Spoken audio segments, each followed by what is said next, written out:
was gonna wash bottles, and then I realized we have a lot of milk bags, so we're gonna do that first. On Thursday, Cole had an appointment with our pulmonologist. It went really well. So Cole has been on half a liter of oxygen since he came home from the NICU, which was on December 15th. And he sat, his oxygen's at 100% all the time. Like he's on a monitor at home.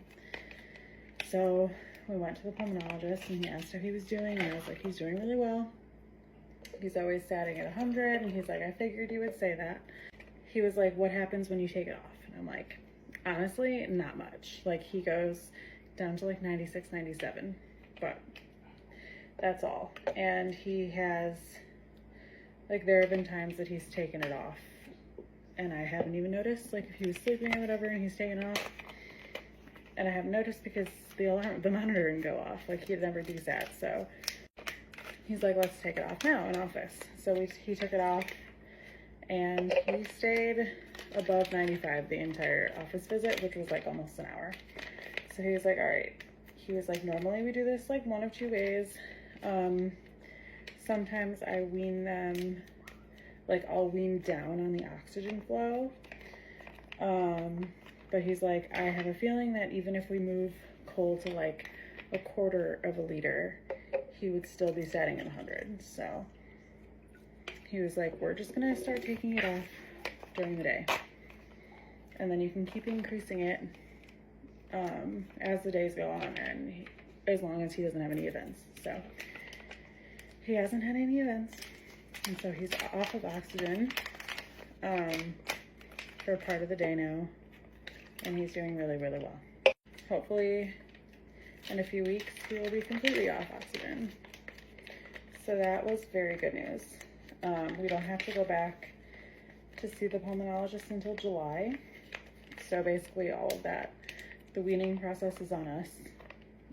Obviously, like, we can call if we have any questions or anything happens, but it's just very relieving to know that he's doing really well and that we can, you know, start getting him off of oxygen. So we're just working on having him gain some weight.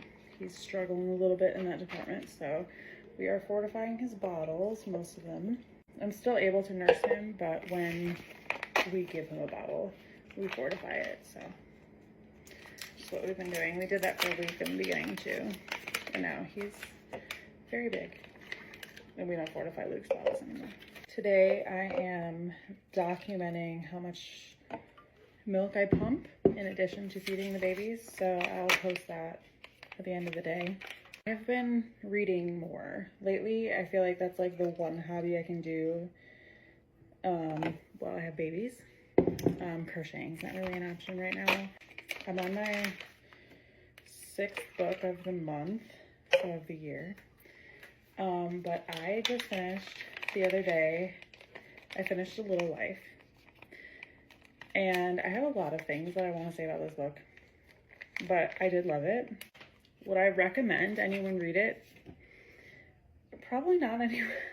Like, I wouldn't be like, you need to read this book, because there are a lot of triggers in it. Like, every trigger you can possibly think of is in this book.